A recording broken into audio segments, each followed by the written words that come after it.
Top 10 के sponsor है Adnan water tank, safe and healthy water storage solution, Ballaguda, Hyderabad. अस्सलाम वालेकुम नाज़रीन, मैं आसिम खान और आप देख रहे हैं BBN चैनल। आइए देखते हैं आज की टॉप 10 न्यूज़।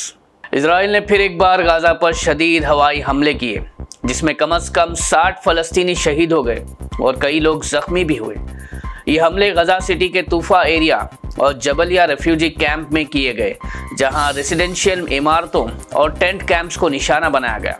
आपको बता दें कि जंग के शुरुआत से अब तक गाजा में 56,000 से ज़्यादा अफराद शहीद हो चुके हैं, जिनमें आधी तादाद तो बच्चों और औरतों की है। अमेरिकी सदर डोनाल्ड ट्रंप ने गाजा जंग के सिलसिले में इजराइल और हमास से अपील की कि वो डील फाइनलाइज करे और होस्टेजेस को वापस करे।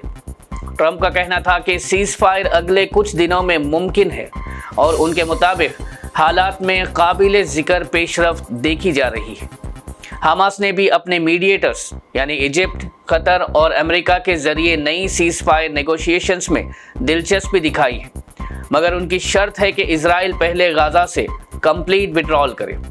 दूसरी जानिब इजराइल ने जोर देते हुए कहा है कि जंग तब तक खत्म नहीं होगी जब तक हमास अपने हथियार नहीं डाल देगा और तमाम होस्टेजेस रिहा नहीं हो जाते। International atomic energy agency chief Rafael Grossi ने कहा है कि इजरायली और अमेरिकी हमलों के बावजूद ईरान कुछ ही महीनों के अंदर यूरेनियम एनरिचमेंट दोबारा शुरू कर सकता है। इजराइल और अमेरिका के हमलों से फोर्दो, नतान्ज और इस्फहान जैसे साइट्स सिर्फ ऊपर से तबाह हुए हैं, लेकिन उनके अंडरग्राउंड फैसिलिटीज अब भी महफूज है। ग्रोसी ने वार्निंग दी कि अगर डिप्लोमेटिक रास्ता नहीं अपनाया गया तो ईरान न्यूक्लियर कैपेबिलिटी की तरफ वापस जा सकता है। रशिया ने यूक्रेन पर एक और शदीद हवाई हमला करते हुए 477 ड्रोन और 60 मिसाइल्स लॉन्च किए, जो जंग के आगाज से अब तक का सबसे बड़ा एयर स्ट्राइक करार दिया जा रहा है।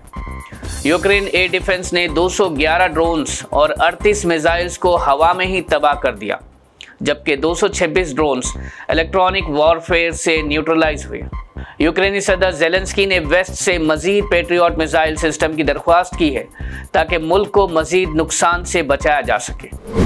Pakistani army chief general Asim Munir ने कराची में एक मिलिट्री इवेंट के दौरान भारत को सीधा निशाना बनाते हुए कहा कि अगर भारत ने दोबारा कोई गलत कदम उठाया तो पाकिस्तान फैसला कुन जवाब देने के लिए तैयार है।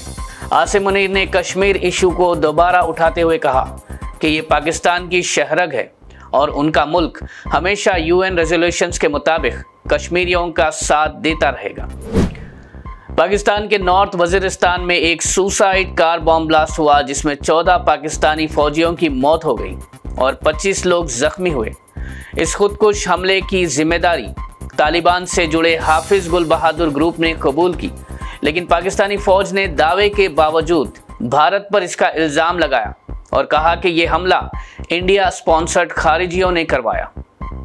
Indian ministry of external affairs ने पाकिस्तान के इस इल्ज़ाम को घिनौना और बेबुनियाद करार देते हुए मुकम्मल तौर पर मुस्तरद कर दिया।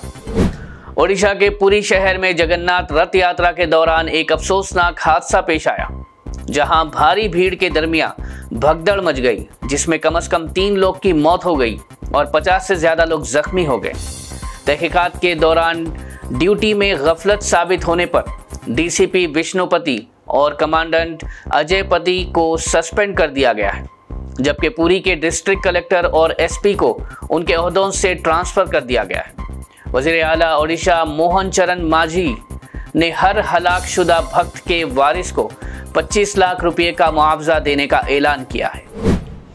चीफ जस्टिस ऑफ इंडिया ने नागपुर में कॉन्स्टिट्यूशन प्रेम्बल पार्क का इफ्तिताह किया और इस मौके पर डॉक्टर BR अम्बेडकर का हवाला देते हुए कहा कि मुल्क की एकता के लिए एक कानून, एक दस्तूर ज़रूरी है। उन्होंने आर्टिकल 370 के खिलाफ फैसले का दफा करते हुए कहा कि अलग कॉन्स्टिट्यूशन का तस्वुर अम्बेडकर के उसूलों के मुताबिक नहीं था। CJI ने कहा कि अगर भारत को मुत्तहिद रखना है तो सिर्फ एक ही कॉन्स्टिट्यूशन होना चाहिए जो तमाम रियाया पर बराबर अप्लाई हो। हैदराबाद का राजीव गांधी इंटरनेशनल एयरपोर्ट अब दुनिया के सबसे तेज तरक्की करने वाले एविएशन हब्स में शामिल हो गया है। RGIA फाइनेंशियल ईयर 2024 से 25 में 2.13 करोड़ पैसेंजर्स हैंडल किए, जो पिछले साल के मुकाबले 15.2% ज़्यादा है। ये ग्रोथ इतनी तेज़ी से हुई कि हैदराबाद ने चेन्नई और कोलकाता जैसे बड़े शहरों को पीछे छोड़ दिया। RGIA ने सिर्फ एक दिन में 54,000 से ज़्यादा पैसेंजर्स का सफ़र रिकॉर्ड किया, जो इसका अब तक का सबसे बड़ा डेली रिकॉर्ड है। हैदराबाद एयरपोर्ट की ये कामयाबी उसकी बेहतरीन प्लानिंग, इंफ्रास्ट्रक्चर और पैसेंजर सर्विसेज का सबूत है। हैदराबाद में सोने की कीमतों में एक मर्तबा फिर से कमी देखी गई है और ये कीमतें फिर से 1 जून 2025 के सतह के करीब पहुंच गई है। आज 22 कैरेट सोने की कीमत 89,300 है, जबकि 24 कैरेट सोने की कीमत 97,420 रुपीस रिकॉर्ड की गई है। जून की शुरुआत में सोने की कीमतों में इजाफा हुआ था, जिसमें 22 कैरेट सोने की कीमत 93,229 और 24 कैरेट सोने की कीमत 1,01,709 रुपये तक चली गई थी। माली माहिरीन के मुताबिक इस गिरावट की वजह US फेडरल रिजर्व की पॉलिसी, डॉलर की मजबूती और दुनिया भर में डिमांड में कमी की वजह से हुई है। तजियाकार का कहना है कि ये मौका जेवर खरीदने वालों के लिए मौजून साबित हो सकता है। नाज़रीन, ये थी आज की टॉप 10 न्यूज़। देखते रहिए BBN चैनल। मुझे दीजिए इजाज़त। अल्लाह हाफिज़। Adnan Water Tank presents Adnan Auto Clean Water Tanks for the first time in India. ये सेल्फ क्लीनिंग वाटर टैंक्स हैं, जिनको लगाने से आपका पानी बैक्टीरिया और जर्म्स से महफूज रहता है और आपके घर में बीमारियों का डर कम हो जाता है। फोम लेयर का इस्तेमाल करके 4 लेयर्स में इन टैंक्स को बनाया गया है। तो आप भी अपने घरों से साधारण वाटर टैंक्स को हटाइए और घर ले आए Adnan auto clean water tanks. Adnan water tanks, safe and healthy water storage solution, Banglaguda, Hyderabad.